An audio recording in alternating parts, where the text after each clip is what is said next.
Hoje o tema desinformação, manipulação e vontade de poder, rumo ao desastre, o problema da Assembleia para Sicília, e depois, recentemente, vitimização, golpe e retomada de um projeto democrático. Nessa primeira parte a gente não sabe nem do que se trata, né? Ressentimento, vitimização e golpe, né? Para a gente é uma coisa tão nefelibata, né? É tão difícil de imaginar isso no Brasil, mas enfim.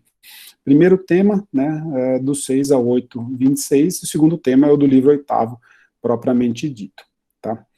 Para, como sempre, startar algumas cositas, eu trouxe um trechinho de um livro que não está na bibliografia, mas que vocês acham fácil, né? Ele está na internet, é só jogar João Bernardo, Labirintos do Fascismo, na Encruzilhada da Ordem da Revolta, que é um texto sobre, né, muito embora ele trate, é um livro enorme, né, ele trate sobre o fascismo como fenômeno histórico, mas é um trecho, é um texto que está interessado também, traça uma série de características daquilo que a gente pode chamar, do que eu venho chamando de mentalidade fascista, né, de postura fascista. E ele diz lá, né, o objetivo do trabalhador fascista não era substituir a sociedade capitalista por uma sociedade baseada em outros princípios, o que seria possível apenas através do desenvolvimento da solidariedade de classe. O trabalhador fascista desejava simplesmente ascender no interior das estruturas existentes, né? Ou seja, só uma questão de trocar, né, de nível, desalojar os antigos patrões e tornar-se ele próprio patrão, ou se não conseguisse, pelo menos ter junto de outros como ele, nas milícias de arruaceiros, a ilusão de poder. Milícias de arruaceiros, a ilusão de poder, reduzido à brutalidade da força física. Um desejo de ascensão que não punha em causa o fundamento das estruturas. Veja, não põe em causa fundamento das estruturas, diferente de uma revolução proletária, por exemplo, né, prevalecentes em uma revolta dentro da ordem, né, o fascismo como revolta dentro da ordem, a tese central do João Bernardo. E essa conjugação entre a estreiteza de horizontes e os sonhos de grandeza, atentem para o detalhe, estreiteza de horizontes e sonho de grandeza, explica a miséria grandiloquente da cultura fascista, as roupagens megalômanas, os acessórios de teatro com que se adornaram os lugares comuns mais banais, né? Preciso fazer alguma transposição para os dias de hoje, né? Embora ele esteja falando do fenômeno do fascismo histórico, né, volto a dizer, né, roupagens megalômanas, né, pense em camisas da seleção, acessórios de teatro e tudo mais, né, lugares comuns banais. Situada no culminar dos paradoxos, nenhuma outra corrente política precisou tanto como o fascismo de recorrer à magia do artista, e nenhuma manipulou com tal mestria a versatilidade das palavras. Vimos semana passada, né, o problema da manipulação das palavras. O fascismo não foi uma política no sentido tradicional do termo, mas uma ficção política. Em política, tudo que parece é. Gravem essa frase, tudo que parece é, do Salazar, ditador português. Né, a gente vai ver nesse texto como é que a coisa funciona. Gente, tá todo mundo chegando, maravilha. Vamos lá, pode chegar. Em política, tudo que parece é. O fascismo criou ficções e apresentou-as como se fossem a única realidade, e só assim, no nível estritamente vocabulário e estético, pôde ocorrer a revolta no interior da coesão social, que de outro modo teria sido insustentável contrassenso. Revolta no interior da ordem, aquilo que eu venho falando para vocês, né, chacoalhar para melhor acomodar. Segurem esse texto, se puderem, né, vejam esse livro, né, vale a pena cada página. Enfim, como eu falei, focado no fenômeno, mas cuja primeira parte diz respeito à mentalidade fascista. Tá? O texto que a gente vai sobre o qual a gente vai conversar um pouquinho agora nessa primeira parte, é esse texto lá no livro 6º, que começa no parágrafo 8º. Eu deixei um pouquinho, um trechinho do livro 7º, justamente do livro 7º, não, desculpa, do parágrafo 7º, para eu dar o contexto para vocês. Antes de entrar no texto, talvez seja mais simples, para falar do contexto, se eu mostrar o mapa. Todo mundo vê o mapa da Sicília aqui, né? Está aqui a Sicília, estão aqui os gregos. A Sicília é um problema desde o início da Guerra do Peloponeso, né? Muito provavelmente é uma tese antiga, já uma tese que tem mais de 100 anos, né? Muito provavelmente a Guerra do Peloponeso tenha sido travada por conta da Sicília, entre outras coisas, né? Se a gente for às razões econômicas provavelmente da guerra, talvez o comércio com a Sicília esteja em jogo. Vocês lembram no primeiro encontro, quando eu falei para vocês dos vários grupos sociais dentro de Atenas, né? Um grupo que apoiou Péricles, né, que não era necessariamente o grupo do Pireu. Pois bem, o grupo do Pireu, o grupo do Porto, né, o grupo dos empresários do Pireu, tinha todo interesse, né, em dominar essa região aqui, o chamado Estreito de Mégara, né, a região de Mégara, que é a região mais curta entre os dois mares depois de Corinto. Tá? O Estreito de Corinto, em Corinto você tem o istmo mais breve entre os dois mares. Que dois mares? O mar Egeu, desse lado, né, e o mar Jônio, desse outro lado. Se não fosse por aqui, um navio teria que navegar por toda essa região que é conhecida desde a Odisseia como uma região perigosíssima, né, para se passar de barco. Basta vocês lembrarem que Odisseu, né, quando ele foge da ilha de Calipso, né, ele se perde no mar justamente ao passar o Cabo Malea, que é essa região aqui, uma região de ventos perigosíssimos. E aí ele vai, né, fazer todo um périplo por outras regiões. Tá? Você vai falar, Breno, mas não dá para passar por aqui de navio, né? Hoje dá, hoje, na Idade Moderna, hoje, né, existe um canal aqui, o canal de Corinto, né, o de Óriga, né, o canal né, que separa o istmo de um lado para o outro. Hoje é uma espécie de mini canal do Panamá da Grécia. Mas na antiguidade, o que se fazia? Um navio chegava até aqui, deixava mercadorias aqui, né, e levava essas mercadorias eram transportadas por terra até o outro lado, que é minúsculo, né, sei lá, poucos quilômetros, né, e nesse outro lado, embarcadas para essa região, inclusive para Sicília, para fazer essa navegação de cabotagem aqui. Né, e o mesmo se dava no contrário. Ora, essa região é dominada por Esparta, e Atenas, no começo da guerra, pouco antes da guerra, se envolve num bloqueio a Mégara, que é a segunda região mais breve no Istmo. Qual que é a ideia dos empresários do Pireu, até onde a gente consegue deduzir do que a gente sabe de Tucídides ou de Aristófanes, sobretudo? Era dominar essa região para, assim, enforcar Corinto. O que eu chamo de enforcar Corinto? Tirar das mãos de Corinto o monopólio dos produtos que vinham da Sicília para a Grécia ou daqui para a Sicília, nessa região rica de cidades gregas. Quando eu digo Sicília, né, Magna Grécia em geral, sul da França, sul da Itália e tudo mais, tá? Essa era mais ou menos a ideia, uma das ideias plausíveis. E se vocês virem aqui no mapa com carinho, né, nós temos uma primeira expedição de reconhecimento dos atenienses em 427 para a Sicília. Né. Logo no começo da guerra, em 431, 427, tem uma primeira expedição de reconhecimento. Quer dizer, já tinha gente em Atenas, digamos assim, xeretando possibilidades de levar a guerra para a Sicília, ou seja para garantir comércio, seja para dominar mesmo a ilha. Qual é o problema? Vamos fazer um salto no tempo agora. Qual é o problema em 415, que é o ano, agora voltando, né, como está aqui, é o ano da segunda expedição, ou melhor, da expedição de fato. 427 são expedições de reconhecimento, são poucos navios, poucos comandantes, né, eles vão para, entre aspas, sondar os povos da Sicília grega, né, dessa região em cinza, que é a Sicília colonizada ou dominada pelos gregos, eles vão para lá sondar, tá? Qual é o cenário em 415, né, 12 anos depois? Vocês lembram do que eu comentei semana passada? Né? Atenas havia acabado de firmar uma paz com Esparta, chamada Paz de Nícias, que deveria durar 50 anos. Né? Essa paz durou 6 anos só. Em 416, as hostilidades foram retomadas. Uma delas é aquela que a gente viu semana passada, a destruição de Melos, né, o extermínio de toda a população de Melos. Tudo bem? Essa foi a primeira das iniciativas. 6 anos depois, né, por que se deseja a guerra novamente em Atenas? Esse é o grande problema, né, colocado no início do livro sexto. Né, o historiador diz que houve uma assembleia em que se votou pela expedição à Sicília.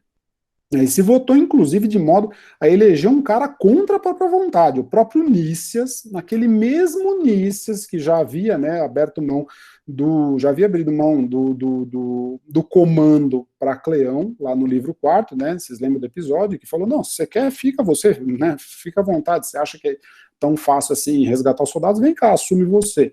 Né? Aquele mesmo Nícias, que havia já cedido o comando a Cleão, ele é eleito contra a vontade para comandar na Sicília.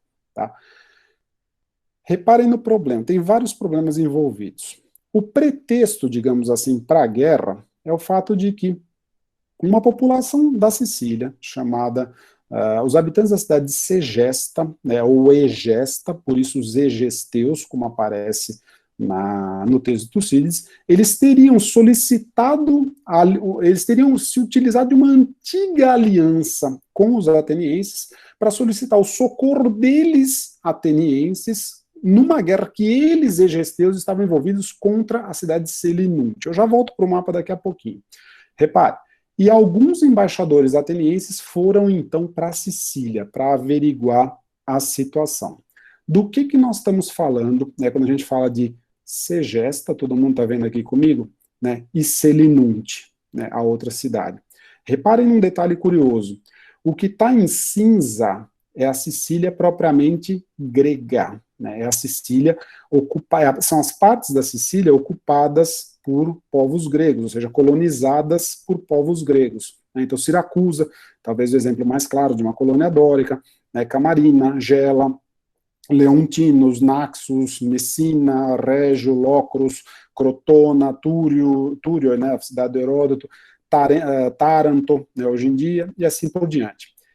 Essa parte aqui, entretanto, ocidental da Sicília, digamos, a pontinha da... Se a Sicília for um triângulo, como é que se chama na geometria? Esse ângulo, esse vértice, esse whatever do triângulo, né, essa parte ocidental do triângulo não era necessariamente grega, né, era uma área de predomínio cartaginês, né, era uma área em que predominavam populações cartaginesas, se não era propriamente ocupada por Cartago, né, então, ou seja, não falam nem a mesma língua, nem necessariamente tem lá grandes relações com os gregos.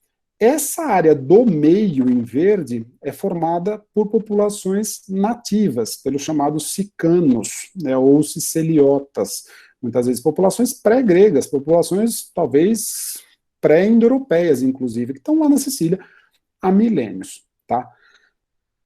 Esses habitantes de Segesta, que teriam uma aliança antiga com os atenienses, que Segesta é uma cidade pequena, quase insignificante, como Nícias vai dizer em alguns momentos, né? É uma cidade muito pequena.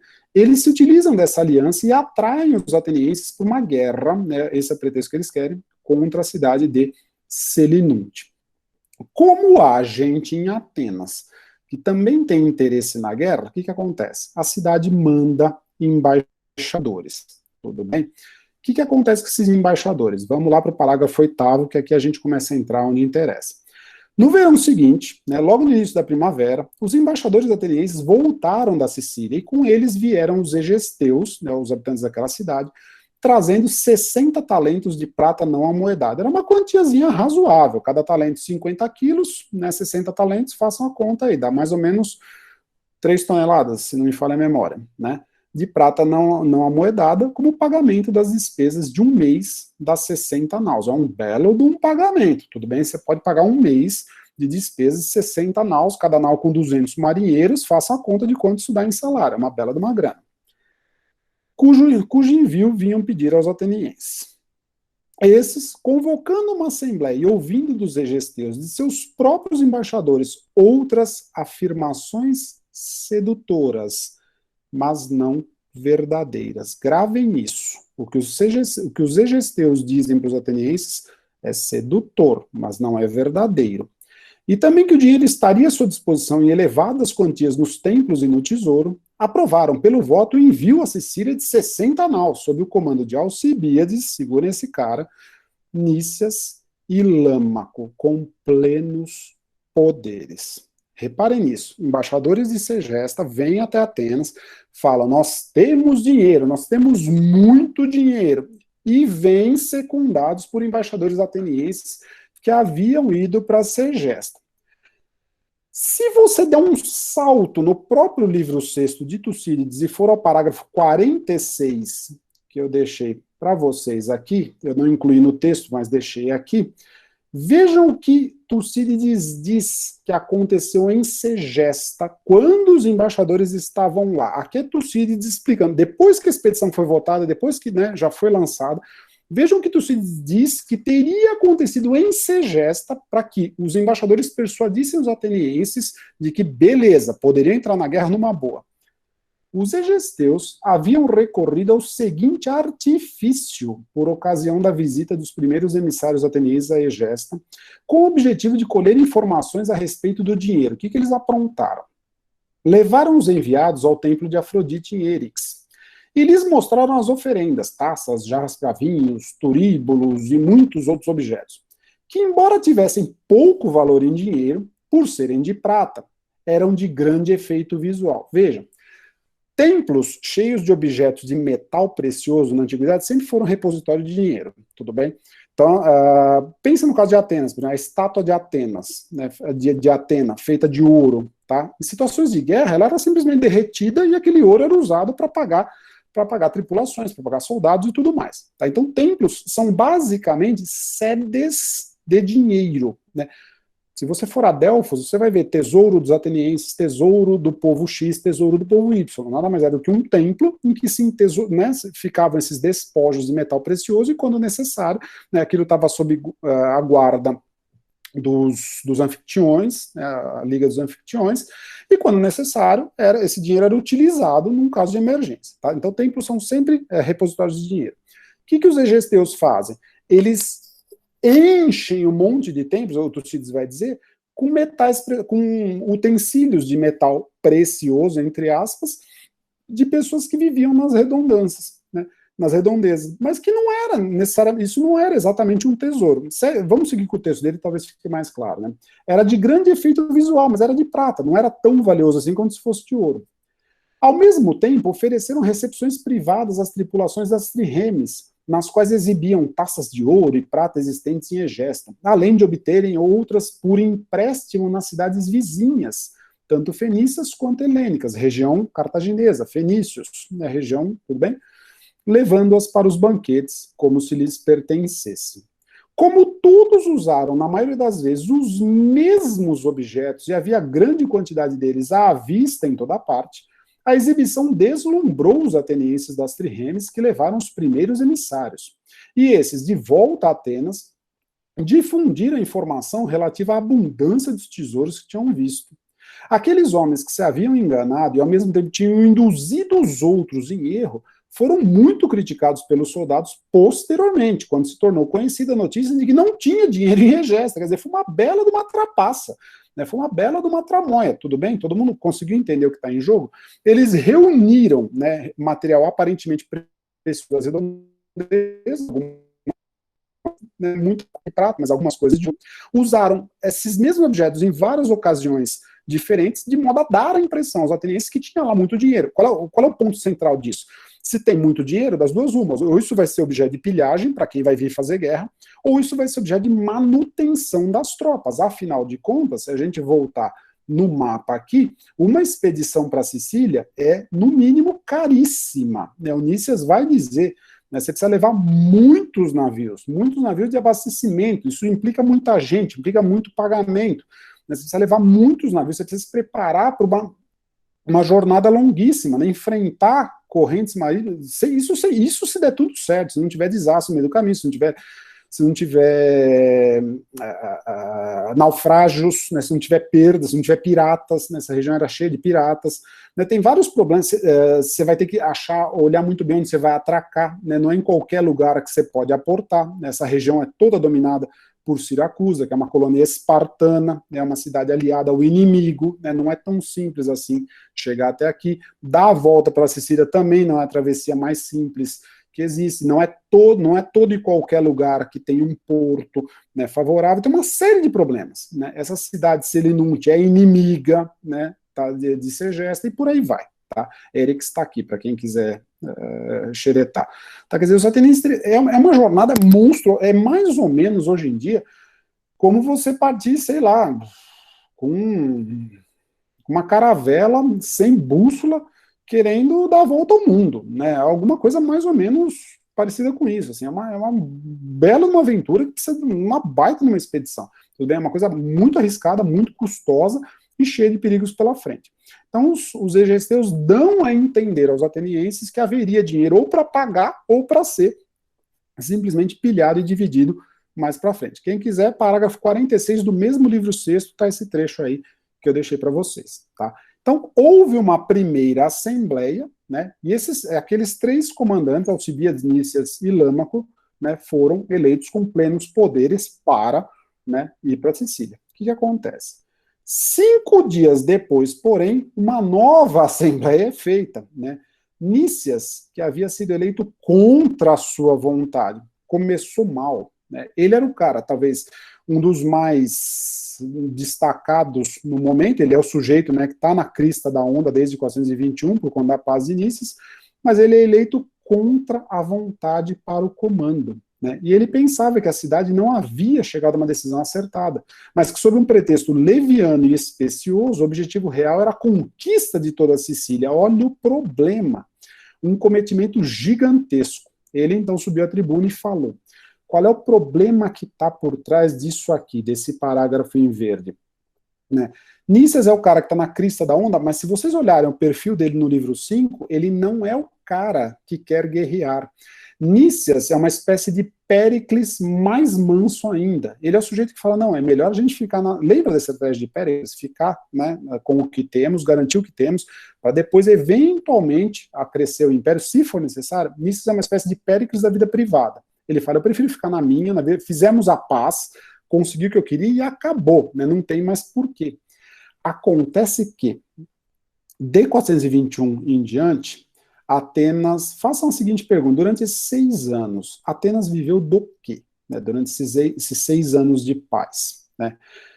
Mais do que isso, né, que era a guerra na antiguidade? Né? Para quem, quem que a guerra beneficia? Não se faria tanta guerra se ela não beneficiasse alguém. Tá? A quem que a guerra beneficia exatamente? Veja, tempos de paz são ótimos se você é um grande proprietário. Né? Se você, de novo, está lá no agronegócio, se você mercadeja com, né, se você é um grande empresário e mercadeja com várias áreas. Agora, parece paradoxal, embora não seja, né? E para quem não tem nada, para quem só tem, vamos dizer, a força de trabalho, e uma força de trabalho que compete com a mão de obra escrava, né, que compete com salários baixíssimos, aquilo que a gente chamaria de classe média ou classe média precarizada, né, que compete com mão de obra escrava dentro da cidade, seja trabalhando no agronegócio, seja trabalhando para os empresários. Para essa população que tripulava as trirremes, que funcionava com soldados da linha de frente, não os hoplitas. Né? Hoplita e cavaleiro estão em patamar aristocrático, estão mais afinados com os grandes proprietários. Mas para quem tripulava as trirremes, né, para quem remava, literalmente fazia o trabalho pesado, para quem tripulava os navios de carga, para quem eram soldados leves, ou seja, o primeiro batalhão, que ia na linha de frente, né, depois vinha o batalhão hoplita. Para o grosso do exército ateniense, digamos assim, a guerra era um grande negócio. Por que era um grande negócio? Vamos falar o português claro. Primeiro porque era fonte de renda. Né? Os tetas, né, a população do nível mais baixo, sem citar em Atenas, né, essa classe mais baixa, os tetas recebiam para tripular as trirremes. Né? Ir para a guerra era desempenhar um ofício. Né? Era receber algo em troca do próprio trabalho. Era receber um salário, literalmente. Eles eram funcionários de Atenas, não havia um exército profissional, não havia um exército privado, o exército era arregimentado quando de uma necessidade de guerra. Ora, quanto mais longa a guerra, tanto melhor para essa população, tudo bem? Então era uma forma de você empregar a sua mão de obra sem necessariamente concorrer com o escravo, porque aí vem uma coisa fundamental da sociedade antiga, o escravo não vai para a guerra, né? O escravo ele fica dentro da cidade, justamente por ser escravo. Quem vai para a guerra? O exército cidadão, o exército formado por cidadãos, tá certo? Então essa camada mais baixa da população recebia para ir para a guerra. Quem ganha, né, além dessa população? Quem tem esperança de abrir outras frentes de comércio. Mais do que isso, né, quem tem esperança de pilhar, de conquistar uma terra estrangeira, seja para enviar novas colônias, seja para começar uma nova fonte de comércio, de alguma maneira, dominando aquela terra estrangeira. Vocês percebem o que está por trás? Né? A guerra, do ponto de vista de boa parte da população ateniense, era fonte de salário, de pilhagem, de aventuras de todas as ordens, desde, né, vamos admitir, a curiosidade mais intelectual até os estupros mais grosseiros, não nos esqueçamos, a guerra é o horror, sempre foi, em qualquer época, né, da humanidade, tudo bem, ela é fonte ao mesmo tempo de ganho e de expectativa, daquela mesma paixão que Tucídides já botou lá na boca do Diodócrates, dizendo, ó, cuidado, né, quando Eros e Elpis prevalecem, né, boa coisa não vai dar, tudo bem? Está lá no discurso que a gente viu na boca de Diodócrates. Né, quando a cobiça, né, o desejo desmesurado e a esperança, um alimenta o outro, boa coisa não vai dar. Segura essa informação que ela vai reaparecer aqui na frente. Então, se você juntar a população do Pireu, né, os empresários, os grandes comerciantes do Pireu, junto com a população ateniense, esse grupo, se conseguir se mobilizar na Assembleia, eles têm tudo para fazer passar a ideia de uma expedição contra a Sicília, seja para ganhar a guerra contra Selinunte, lá movida por Egesta, seja para conquista da própria Sicília. Se você juntar esse grupo, uma espécie de aventureiros que não tem nada a perder, muito pelo contrário, como é o caso de Alcibíades, né, aventureiros que querem aumentar o próprio patrimônio ou fazer valer uma antiga glória, né, de tempos imemoriais, que, né, enfim, uma espécie de sujeito muito rico que quer fazer renascer glórias, né, do seu tio Péricles, dos seus antepassados e tudo mais, aí você tem a conjunção bombástica. Né? Não por acaso você vai ter um debate entre Nícias de um lado, né, defendendo que não se deve fazer a guerra, e Alcibíades de outro, com toda a sua, né, quem lê o texto sabe do que eu estou falando, Alcibíades de outro, com toda a sua verborragia, defendendo a guerra, defendendo que ele tem que ser, sim, o comandante dessa guerra, uma vez que só ele traz esse prestígio do passado que poderia conduzir a expedição. Mas a gente chega lá, tá? Então, quer dizer, e pior, não esqueci de falar uma coisa muito importante, 6 anos sem guerra, desde a paz de Nícias em 421. Qual que era a alternativa para essa população dos tetas que vive em Atenas? É disputar mercado de trabalho com mão de obra escrava. Essa população não tem grande perspectiva, tá certo? 6 anos sem guerra significa para essa população uma espécie de perda de poder aquisitivo, perda de status de vida muito grande. Essa população vê na guerra uma saída para essa situação de marasmo, tá certo? Você tem uma espécie de bomba relógio armada em Atenas. Você tem muita gente muito interessada na guerra, né, e o contexto favorável não poderia ser melhor, né, com um alvo gigantesco como a Sicília no horizonte. Tudo bem? E por aí vai.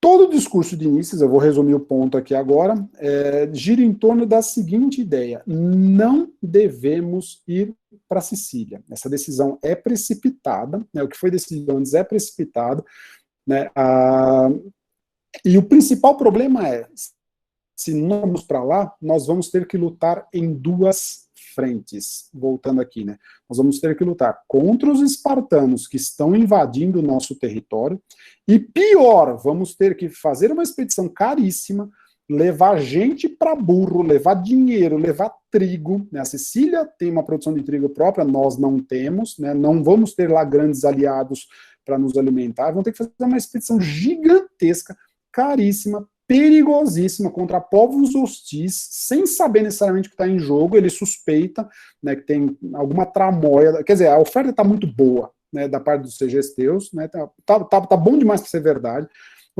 A gente vai ter que dividir nossas forças em 2, correndo um sério risco tanto de um lado quanto do outro. Né? Pior, né, ao dividir nossas forças, aqueles aliados, né, aquele império ateniense, que só é um império que está submetido pela força, não vai perder a oportunidade de vir para cima de Atenas, né, de cobrar a fatura. Ele falou, opa, agora que estão divididos é a hora, buf, ideal para a gente se rebelar ou para a gente mesmo lutar contra a cidade. Vão anotando os argumentos de Nícias. Eu já canto a bola. Deixa eu só clicar no coisinho para ele fazer a anotação da presença. Olha que bonitinho. Já está domesticado, né? Fez? Fez. Então, não vai dar outra. Vão anotando esses dados. Não vai dar outra. Nícias vai cantar a bola, digamos assim, de todos os perigos envolvidos. E mesmo assim os atenienses vão decidir pela expedição. Eu já adianto para vocês, tá? Ele diz lá, nós temos que reexaminar a decisão, foi precipitada, né, a gente vai lutar em 2 frentes, né, ó, deixando para trás inimigos daqui, vocês estão louquinhos para ir para os de lá, né, nós vamos dividir nossas forças, vamos expor a cidade a novos perigos, né, o problema maior, ainda que a gente vença, né? Nós não vamos conseguir governar a Sicília, porque é uma ilha gigantesca, né? Vocês têm ideia do que significa a Sicília em relação à Grécia? Né? A Grécia tem mais ou menos 130 mil quilômetros quadrados, a Sicília tem 25, né? É quase um terço da Grécia, pouco mais, pouco menos. A Sicília é do tamanho de Alagoas, né? Sem contar que, se você voltar no mapa, 2/3 da Sicília é dominado por povos que são hostis aos gregos, essa parte em verde toda, tudo bem? Que não vão ceder tão facilmente assim. Você não conquista um território que, se não for maior, é do mesmo tamanho do Peloponeso, você não conquista um território desse tamanho com esse tanto de inimigo do dia para a noite. Né, isso daqui vai custar muito, e sem contar que, né, você tem outros vários inimigos, né, não só aqui, mas em Cartago, inclusive, que vão, né, assim, é um vespeiro sem tamanho, o que Nícias está dizendo, né. Quer dizer, se a gente vencer, nós não vamos conseguir governar, e se a gente perder, vai ser a catástrofe total, né, ele diz com todas as letras, né. Se a gente vencer, a gente não consegue governar, né. É loucura atacar um povo cuja vitória não nos trará o domínio, e um fracasso nos privará da situação anterior, quer dizer, para não dizer, a destruição vai ser completa. Eu vou adiantar um argumento aqui. Se alguém porventura já leu os livros 6 e 7 de Tucídides, vocês já sabem que esses livros formam uma espécie de monografia, né? São os livros mais bem acabados, são os livros mais, digamos, trágicos, mais cinematográficos para serem lidos, né? É a grande catástrofe da Sicília. Tudo dá errado, desde o começo da expedição, desde a fala do Nícias. Quer dizer, ele é uma espécie de Cassandra. Não sei se todo mundo conhece o mito de Cassandra, né? A profetisa que, por ter aprontado no passado, foi condenada a profetizar sem que os demais ouvissem. Então ela canta o que vai acontecer, mas ninguém dá ouvidos. E aí a desgraça vem, né? Ela cantou a destruição de Troia, ninguém deu ouvidos, deu no que deu. Enfim, Nícias é uma espécie de Cassandra ateniense, ele descreve a desgraça que vai acontecer. Olha, toma cuidado, olha, né? O que acontece? Livros 6 e 7, você tem até o último parágrafo, o extermínio total das tropas atenienses, né? O desastre sem precedentes. O próprio Nícias vai morrer na Sicília, uma morte ignominiosa, né? Quem lê esses dois livros vai ver o que eu estou dizendo, eles são cinematográficos, né? Por várias razões, tá? Mas voltando, se você quiser adiantar, outro argumento também, o discurso de Nícias está, digamos assim, entre aspas, errado desde o princípio. Por que errado desde o princípio? Você não vira para uma população ansiosa, né, doida por fazer alguma coisa, você não vira para essa população e diz, não faça tal coisa. É como virar para uma criança e falar assim, olha, não come esse doce, hein? Você já sabe o que vai acontecer. Né? Alguém está chamando, alguém está coisa, né? Os livros 6 e 7, né? 6 e 7 de Tucídides, a monografia do desastre da Sicília, tá? Você não vira para uma criança e fala, olha, não come esse doce, que é ruim. Você oferece outra coisa. É melhor falar em chave positiva. Todo o discurso de Nícias é feito em chave negativa. Feito ou atribuído por Tucídides a ele, é outro problema, tá? Mas é todo ele feito em chave negativa, é um discurso que a gente chamaria de apotréptico, ou seja, é um discurso dissuasor, ou dissuasório. É um discurso que visa induzir ou convencer alguém a não fazer algo, tá certo? O problema é que o clima era totalmente desfavorável. Nícias é uma espécie de voz antiga em Atenas. Ele é aquela mensagem conhecida, puta, ela vem de novo falar que não deve fazer tal coisa. Parece que, né, a voz do, entre aspas, de alguém já mais idoso, né, que insiste na mesma tecla. O problema é que dessa vez ele estava certo, né, e ninguém deu atenção, tudo bem? Para uma população já toda predisposta a fazer algo, ou você reencaminha essa vontade, ou então qualquer discurso negativo está praticamente fadado ao fracasso. Ele é uma espécie de palavra velha, palavra antiga, que não tem mais efeito, ainda que fosse verdadeira, como, né, vai ficar evidente nos outros dois livros. Mas enfim, vamos seguir pela exposição de Nícias, né? Olha lá, se a gente experimentar qualquer fracasso, né, além do desprezo que os sicilianos vão votar contra nós, os gregos daqui vão atacar a gente, né? O exército, o império desmorona numa atacada, tá certo? Pense no ponto de vista de Péricles, quer dizer, não vamos abrir várias frentes de combate, caso contrário a gente vai virar presa, né? Ao invés de ser conquistador, a gente vai virar presa, é o perigo de Atenas, né? Virar presa dos demais. O ponto crucial para nós, se a gente for prudente, não é o destino de Segesta, um povo bárbaro da Sicília, ele, né, é uma palavra, uma expressão até meio pesada no original, né, tem muito de preconceito aqui, né, ele diz, não são gregos, né, olha com o que a gente está se metendo, pensem com a cabeça de um grego, né, olha com o que a gente está se metendo, né, nós temos que nos proteger adequadamente contra emboscadas de uma cidade oligárquica, é o caso de Esparta, né, quer dizer, Segesta não é inimiga. O que ele está dizendo é, se ele não se matarem, problema deles. Isso não nos afeta. O nosso perigo é Esparta. Né? O nosso perigo está aqui do lado. E vocês querem uma aventura pior ainda? Tá vendo que o que ele está falando tá, né, só atiça, tá certo? Enfim. Você tem outros argumentos aqui que vão na mesma linha. E no finalzinho do parágrafo 12, uma tacada, né, contra Alcibíades, existia uma rivalidade entre Nícias e Alcibíades, vejam o livro 5º, existia uma rivalidade entre eles, né, Nícias é uma espécie de Péricles mais idoso da vida privada, e Alcibíades Péricles mais a loucura, né, um Péricles estouvado, digamos assim, né, e eles não se bicam. Vejam o que Nícias diz. Se existe aqui alguém que é eufórico por haver sido escolhido para o comando, é Alcibíades, vos exorta incessantemente a embarcar, considerando, especialmente por ser muito jovem para comandar, é o caso de Alcibíades, né, a diferença de gerações. Repare, tem um outro problema adicional aí. Somente o seu próprio interesse e o desejo de ser admirado por sua criação de cavalos, repare, somente o seu próprio interesse. Lembram do texto João Bernardo lá, né, Alcibíades, o seu próprio interesse, chacoalhar para melhor acomodar, né? E, por essa ser muito dispendiosa, pensando na maneira de tirar algum proveito do comando, Alcibíades era conhecido por ser perdulário, né, alguém que gastava mesmo, dava grandes festas, adorava corrida de cavalos. Hoje em dia seria um estroina. Pensem num playboyzinho qualquer, alguns às vezes viram até deputado ou senador, alguma, né, tranqueira desse tipo. Né, seria algo do tipo, na casa dos 30 e poucos anos ali, filhinho de papai, se acha, né, enfim. Não deveis dar a esse homem, à custa da cidade, a oportunidade de fazer a sua exibição pessoal. Ponderai que tais homens prejudicam os interesses gerais quando esbanjam os próprios bens, e que o assunto é extremamente sério, não permitindo que jovens decidam sobre ele e o tomem assodadamente em suas mãos. O que ele está dizendo? Ó, cuidado com essa voz sedutora da juventude. Eu já adianto para vocês uma interpretação que eu acho magistral. Alcibíades é a personificação do Eros, né, o Eros que vai aparecer no final desse episódio. É uma espécie de personificação do Eros da cidade, né? A cidade se embevece com as palavras de Alcibíades, se deixa seduzir por aquele arroubo de coragem, né? Quando a maré está montante, todo mundo se acha corajoso, todo mundo se acha capacitado, todo mundo se acha pré-determinado a uma grande conquista, um grande feito e tudo mais, né?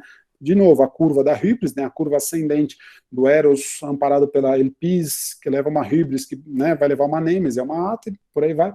Ele é uma espécie de encarnação do Eros. É contra isso que Nícias está advertindo. Do tipo, cuidado com esse canto de sereia representado por Alcibíades. Isso vai dar merda, fala português claro. Tá? E ele tenta apelar justamente àquele grupo que talvez não seja o melhor grupo para apoiá-lo. Né, o grupo dos mais idosos, né, tentem conter os arroubos juvenis. Se ele próprio não consegue, não vai ser, entendeu? É só se transpor, né.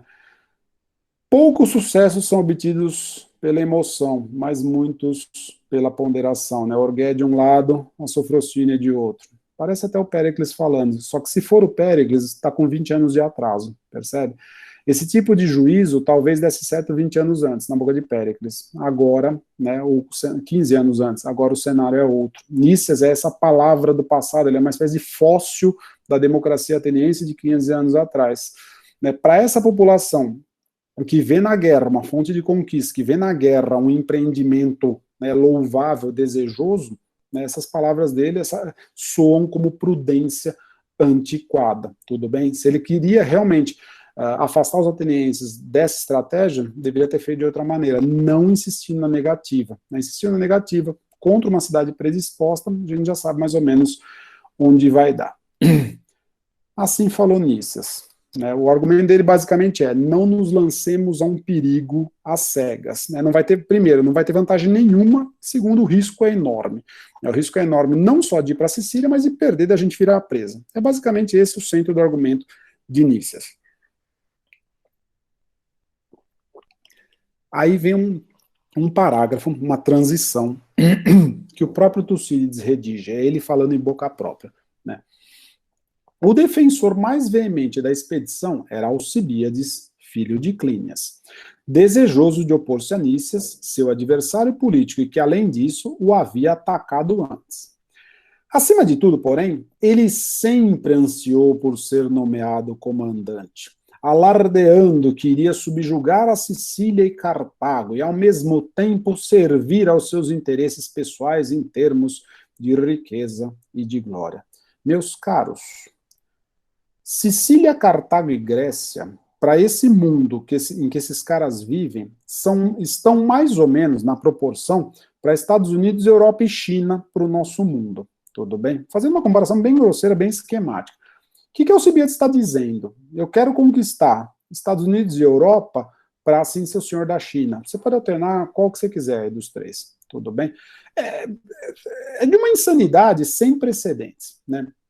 Conquistar a Grécia já é um pipinaço, né? A guerra já vem se arrastando há 20 anos, né? Já dá para ver que não é tão simples assim, tá? Conquistar a Grécia, e ainda por cima conquistar a Sicília, tudo ao mesmo tempo agora, já é algo para maluco, é algo para quem está fora do juízo. Conquistar a Grécia, a Sicília e de quebra Cartago é caso para internação sumária, tá certo? Assim, é para nem se dar ouvido se você tem um pouquinho de prudência. Entretanto, qual é o clima em Atenas? De novo, 6 anos sem guerras, portanto, né, nível de vida, nível de salários muito baixo. Guerra como expectativa, né, por várias razões, fonte de ganho, fonte de aventuras, fonte de tudo que vocês podem imaginar, tá certo? Imagine um sujeito que vem com essa palavra que é uma espécie de palito de fósforo aceso e encontra nos atenienses um barril de gasolina, tá certo? Esse é Alcibiades. Ele vem com né, toda aquela empáfia da juventude e todo aquele, para não dizer, cinismo dele próprio, Alcibiades, e vai botar fogo na população, tá? Desfrutando até então de grande prestígio entre os habitantes da cidade, ele era sobrinho de Péricles, né, vem de uma família, os Alcmeônidas, uma família muito famosa, uma família muito rica em Atenas. Ele sempre cuidou de satisfazer os próprios caprichos, muito além do que lhe permitiam suas posses, tanto na criação de cavalo, quanto em outros gastos. E não foi pequena a influência desses desmandos na ruína de Atenas. Tucídides está cantando a bola para você. Né? Ruína de Atenas. Alcibiades é um sujeito diretamente implicado na ruína da cidade, a começar pela Sicília, a começar por essa expedição desastrosa. Era um sujeito, entre aspas, que gastava como se não houvesse amanhã. É aquele mesmo Alcibiades, se alguém conhece, né, o banquete do Platão, é aquele mesmo Alcibiades, né, que recebe Sócrates como festa, né, que diz que Sócrates é como, né, um sileno, que é feio por fora, mas belíssimo por dentro, e tudo mais, que faz, né, é aquela mesma personagem que Sócrates tentou, né, teria tentado, né, encaminhar para um bom fim, né, é aquela mesma personagem que está aludida na carta 7ª do Platão. Na carta 7ª do Platão, o Platão escreve alguma coisa mais ou menos assim: você quer saber o que é uma natureza filosófica? Apresente os desafios de estudar filosofia, né, você vai sofrer, você vai ser punido, você vai perder dinheiro, perder família, amigos. Se ainda assim o sujeito quiser estudar e perseverar nesse esforço, maravilha. Essa é uma natureza filosófica. Agora, conforme você for apresentando os problemas, esse sujeito começar a esmorecer e dar mais atenção para a vida de prazeres, pensar nessa vidinha, né, de celebridade, de Instagram, de redes sociais e tudo mais, cuidado, educa direito esse sujeito, porque, sobretudo, se ele for inteligente, aí o perigo está feito. Né? Se ele for, a inteligência, como qualquer técnica, né, como qualquer tecnologia, ela pode ser encaminhada para o lado A ou para o lado B, né, para o bem ou para o mal. Se ele for inteligente, educa direito. Subentendido, né? Platão não disse, está subentendido. Esse cara pode ser um Alcibiades. É um cara que reúne, eu disse semana passada, né? Reúne todas as condições. É bonito, é inteligente, é rico, vem de uma baita de uma família, e, no entanto, não é um cara nem filosoficamente orientado, do ponto de vista de Platão, muito menos politicamente interessado no bem coletivo, né? Tucídides e vários outros autores reforçam a ideia de que ele era um sujeito autocentrado, né? Que fez tudo o que fez usando a cidade como presa, literalmente, né? Se beneficiando da cidade, não beneficiando a cidade, tá certo? Vamos voltar para Alcibiades. Tucídides canta a bola, né? Ele tem um dedo, né, na ruína de Atenas. Não por acaso, né, ele vai ser suspeito de cobiçar a tirania, o episódio das Hermas, que vem logo depois da Sicília, né? Daqui a pouquinho eu chego lá. Tá? Olha lá. Começaram, né, a hostilizar Alcibiades, porque o consideravam um aspirante à tirania. Tucídides vai elencando todos os problemas. Até que Alcibiades começa a falar, né? Os gregos, que consideravam a nossa cidade esgotada pela guerra, passaram a fazer uma ideia de sua grandeza muito além de seu poder real, diante da magnificência da minha exibição como emissário sagrado à Olímpia.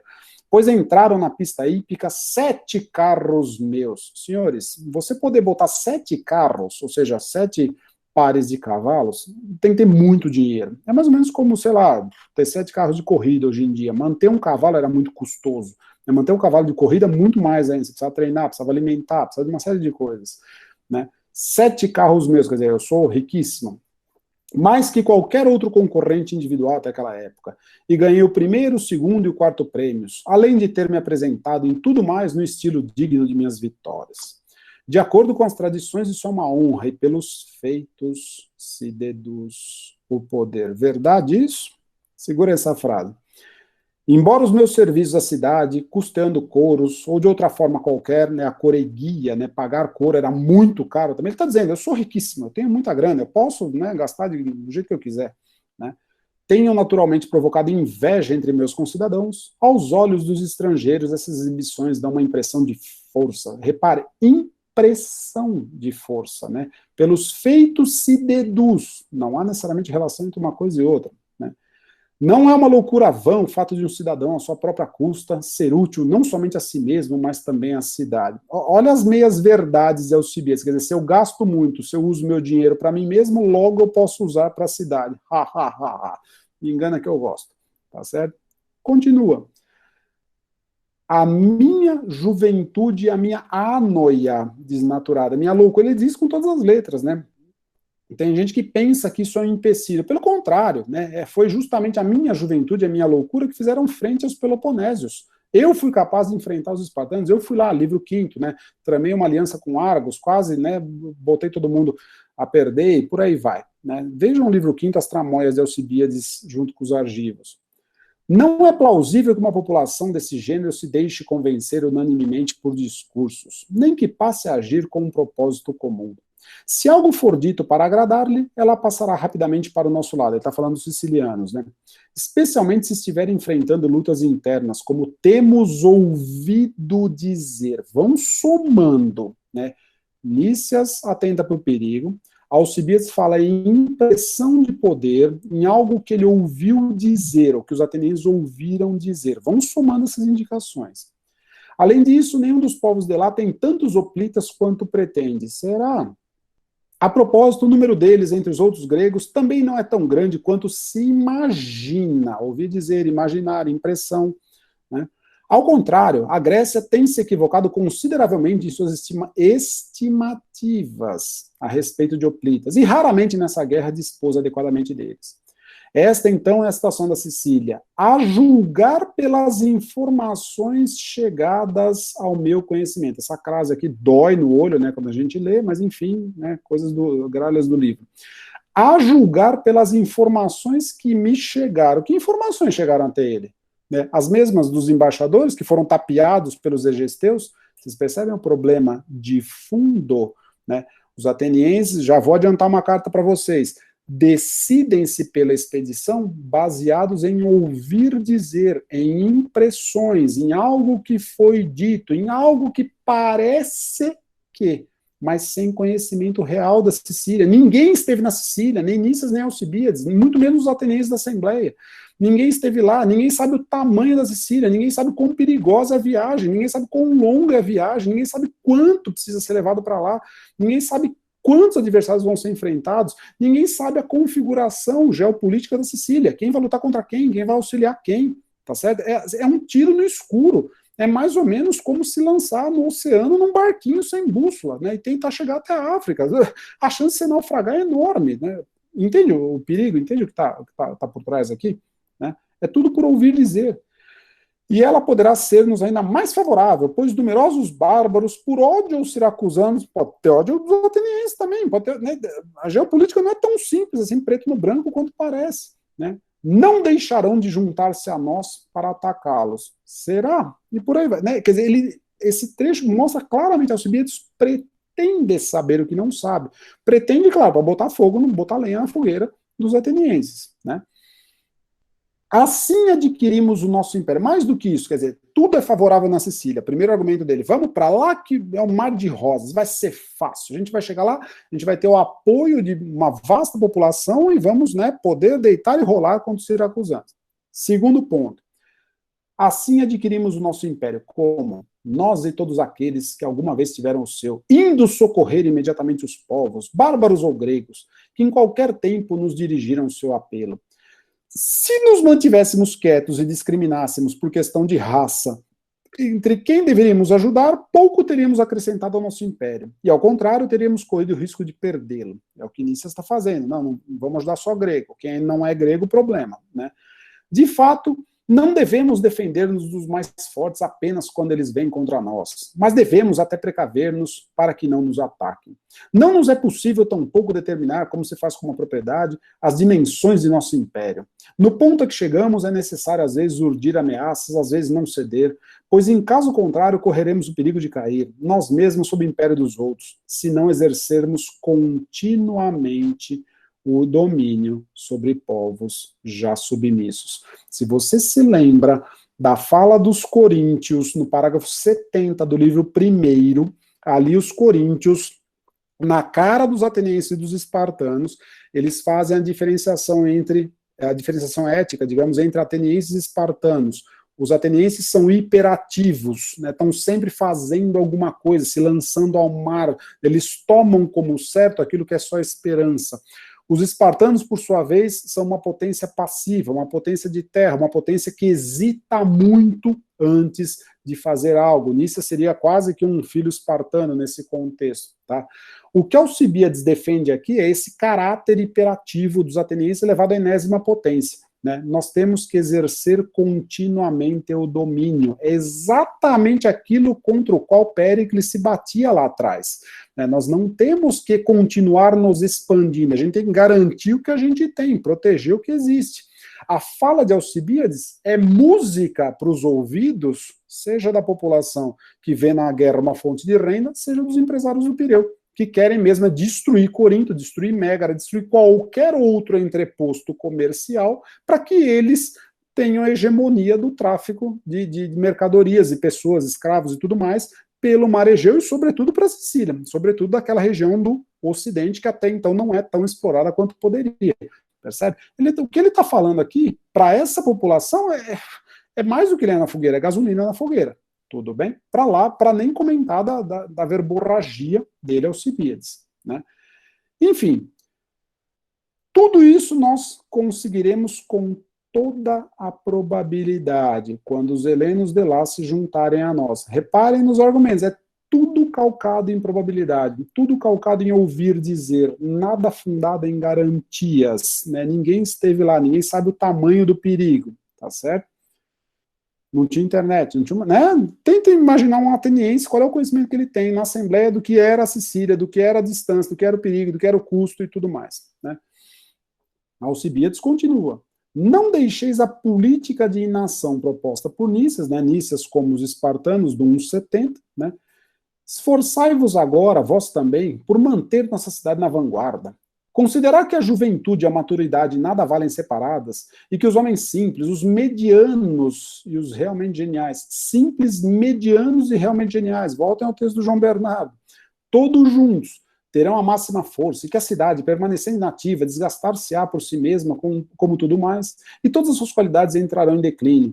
Se, ao contrário, ela estiver sempre em luta, aumentará constantemente a sua experiência e fortalecerá cada vez mais o hábito de defender-se, não em palavras, mas em atos. Nós temos que agir permanentemente, é o culto da ação pela ação. Alcibiades está sempre fazendo alguma coisa.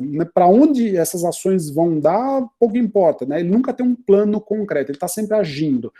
Tem que fazer alguma coisa, uma espécie de hiperatividade compulsiva. Vai dar no que deu. Assim falou Alcibiades. Primeiro, vamos para a Sicília, que é fácil. Segundo, não vamos ficar parados. Nós temos que crescer continuamente. Esses são os dois argumentos que ele joga para a Assembleia. Os atenienses mostraram-se muito mais ansiosos do que antes pela expedição. Claro, o sujeito já tinha um clima favorável. Tenta falar contra esse clima favorável, já cria uma predisposição ao contrário. Percebe o efeito psicológico dos dois discursos? Nícias já cria uma predisposição ao contrário, a palavra antiga, a palavra mofada, a palavra que já não faz tanto sentido. O outro, aproveitando esse clima, ainda fala o que é música para os ouvidos dessa população. Você tem a conjunção perfeita para a desgraça. Vamos lá. Nícias, percebendo o problema, ele fala, não, eu tenho que dar um jeito nisso. O que ele faz? Ele resolve tomar um caminho mais perigoso ainda. Não contente tentar dissuadir a Assembleia, ele tenta descrever o tamanho, tenta enfatizar o tamanho do perigo, o tamanho da empreitada a que os atenienses estavam se lançando. Ele diz, olha lá, segundo informações, segundo o discurso de Nícias, logo na sequência, ele fala, Alcibiades rebate, ele rebate Alcibiades, logo na sequência, parágrafo 20. Segundo as informações conhecidas, reparem no que Alcibiades acabou de dizer, probabilidade, impressão e tudo mais, ouvir dizer, Nícias enfatiza, segundo o que nós sabemos, olha o problema, a concretude da informação real versus a manipulação por parte de Alcibiades. Segundo informações conhecidas, são grandes, não sujeitas umas às outras e não necessitam de quaisquer mudanças, dessas que alguém aceita com satisfação para escapar da servidão imposta por meios violentos e obter melhores condições de vida. Ele está falando das cidades da Sicília, olha, são grandes e não tem problemas umas com as outras, não tem que fugir de servidão. Nós não vamos chegar lá como libertadores. A gente não vai ser aclamado pura e simplesmente por ter chegado ali, muito pelo contrário, a gente vai enfrentar uma parada duríssima.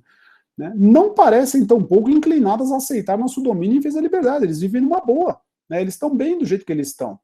Eles não vão querer atenienses enxeridos ali, sabendo o que os atenienses vêm fazer ali, tá certo? E ele continua. Seria realmente vergonhoso vermos forçados a retirar-nos, ou termos de enviar mais tarde novos reforços por havermos feito nossos planos de início sem a devida reflexão. Ele está dizendo, cuidado, é um empreendimento muito perigoso, e a gente pode ter que enfiar o rabo no meio das pernas. Isso vai ser não só vergonhoso, como vai ser custoso e pode causar mais problemas. Ele descreve tudo que ele tem em mente nos outros parágrafos. Eu vou pular, porque é reforço do mesmo argumento. Tá? Tudo mais, tanto quanto possível, deverá ser providenciado por nós, para não dependermos de terceiros, mas teremos de levar daqui, especialmente, todo o dinheiro possível, pois os dos egesteus, que dizem estar disponível lá, está certo de que é disponível apenas em palavras. Ele está dizendo com todas as letras. Tem um problema logístico tremendo em invadir a Sicília. A gente tem que levar tudo por conta própria. Imaginem quantas naus vão transportar soldados. Quantas naus de mantimentos para manter esses soldados por um período longo. A viagem de ida e volta é muito longa. Você leva quase, se não me engano, são 2 meses para chegar na Sicília. Você precisa de mantimento para essa turma, você vai precisar de dinheiro para pagar esses caras lá na Sicília. Ninguém luta do nada, enfim, esses caras vão, de alguma maneira, vão ter que ser recompensados se não tiver nada lá para pilhar. Quarto ponto, quer dizer, aquilo que os egesteus mostraram está disponível apenas em palavras. Ele sabe que tem, ou fareja que tem boi na linha, que é uma armadilha, cuidado, ele está dizendo, cuidado com o canto de sereia, tá? É como se fôssemos fundar uma cidade entre populações estrangeiras e hostis, e o dever de homens engajados em tal cometimento é dominar desde o primeiro dia o território em que desembarcam, ou no mínimo saber que se fracassarem, tudo vai ser adverso, quer dizer, a gente vai ter que chegar e vencer de modo fulminante.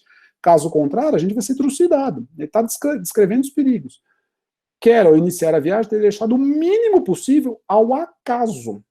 Eu quero me cercar de todos os preparativos, diferente de Alcibíades, é o subtexto, né, que confia na sorte. Não, vamos lá, porque todo mundo vai nos apoiar, vai ter dinheiro, maravilha, tá certo? Ele, Nícias, fala, não, cuidado, né?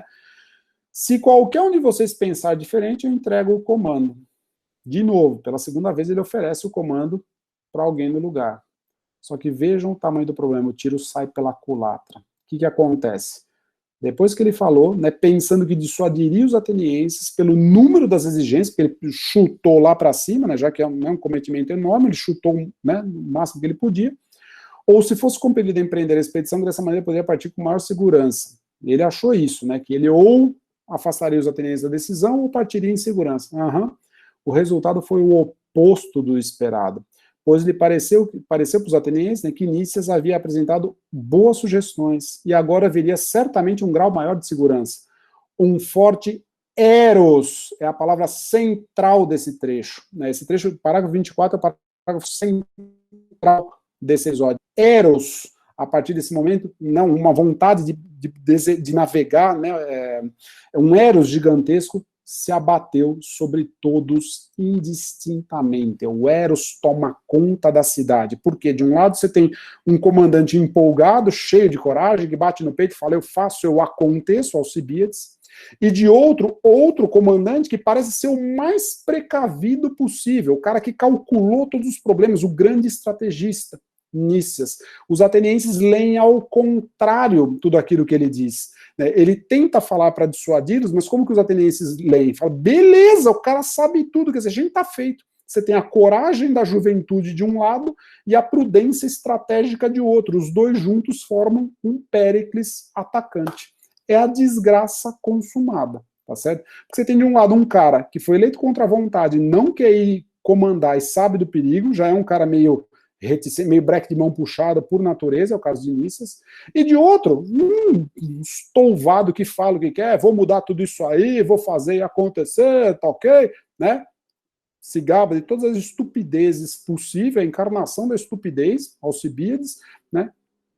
Que não vai demorar muito, vai abandonar a própria expedição. Tudo bem? Para os atenienses, né, o Eros se abate sobre a população. A palavra central é Eros, esse desejo monstruoso. É a mesma noção que já havia sido acusada por Diodoto como foco da desgraça, né? Eros e Elpis. Né? Um instiga o outro, a outra, né, abre caminho. Tá? Ele vai dizer, os mais idosos queriam conquistar lugares para os quais navegar. Né? Na idade madura, né, pela ânsia de ir a terras distantes e ver novidades. E da multidão de soldados pela expectativa de ganhar dinheiro no presente, a guerra como fator de ganho. Tudo bem? Quer dizer, a cidade inteira tomada pela vontade de navegar. Assim, por causa da incontida epitimia, né? Se você pegar lá em Platão, né? Platão muito depois, escrevendo muito depois de Tucídides, epitimia é a forma de desejo mais é o id, né? É a forma de desejo mais, eu queria evitar a palavra baixa, o mais grosseiro, talvez, o mais violento, né? Epitimose, aquilo que é o desejo da criança. Eu quero, e acabou. Não tem como se argumentar com uma criança.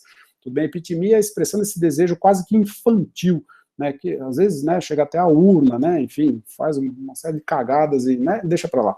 Mas enfim, né, é aquele desejo que incontrolável, aquela coisa que absolutamente não tem como se argumentar. Enfim, né, Eros de um lado, epitimia de outro. A cidade está tomada pela euforia, está tomada pelo desejo de navegar e não vai dar outra. Né, vai de novo não só ratificar a expedição, como ouvindo essa enumeração, os atenienses votaram imediatamente de que os generais deveriam ter plenos poderes quanto ao número de combatentes da expedição em geral, podendo agir da maneira que lhes parecesse melhor para Atenas. Quer dizer, façam o que vocês julgarem necessário, levem tudo o que vocês quiserem, a gente aceita tudo, desde que a gente vai para a Sicília.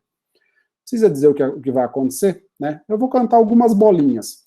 Alcibíades, né, numa festa talvez de comemoração por essa eleição, vai ter aquele imbróglio da mutilação das armas em Atenas, vai partir com a expedição, né, mas logo a seguir vai ser processado na cidade, chamado e vai fugir, né, ele vai se refugiar entre os persas. Né.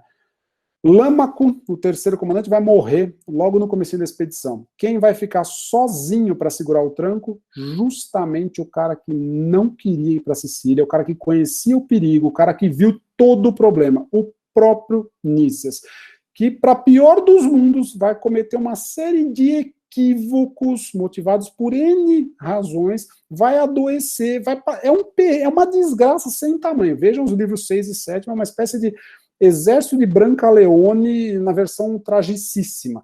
Né? Assim, os atenienses vão sofrer o pão que o diabo amassou até o desastre completo do exército. Não por acaso, né, está esse desastre, essa perda monstruosa 2 anos depois, né, 413, né, são 2 anos de expedição, se vocês voltarem aqui no mapa, né, o exército é trucidado, né, perto de Siracusa, todo ele, não sobra ninguém para contar a história, né? Não por acaso, né, o desastre da Sicília está na base do golpe oligárquico de 411. É a principal razão, né, da crise que se instala em Atenas nos anos seguintes, né, 413 e 412 antes de Cristo. Mas se você somar o desastre na Sicília, a revolta de Quíos, né, uma daquelas 3 ilhas que eu falei, né, Quíos está aqui, uma daquelas 3 ilhas que tinham estado, né, assim como Lesbos e Samos, né, Quíos vai se revoltar, né, e a possibilidade de os persas financiarem os espartanos, né, por instigação do próprio Alcibíades, quem leu o livro 8º sabe do que eu estou dizendo, né, o próprio Alcibíades começa a conspirar contra Atenas para voltar para Atenas, ou seja, se livrar dos processos, né, coisa que também nunca acontece, né, para se livrar de processo você mobiliza um inimigo externo contra os seus próprios concidadãos, mas enfim, né, soma tudo isso, né, desastre na Sicília, revolta de Quíos, a crise econômica severa que atinge Atenas, a cidade perdeu boa parte do exército, e, né, não tem fonte de renda, os inimigos estão se voltando, e para piorar, os persas ameaçam financiar os espartanos, você tem o cenário perfeito para uma eventual mudança de regime. Tudo bem?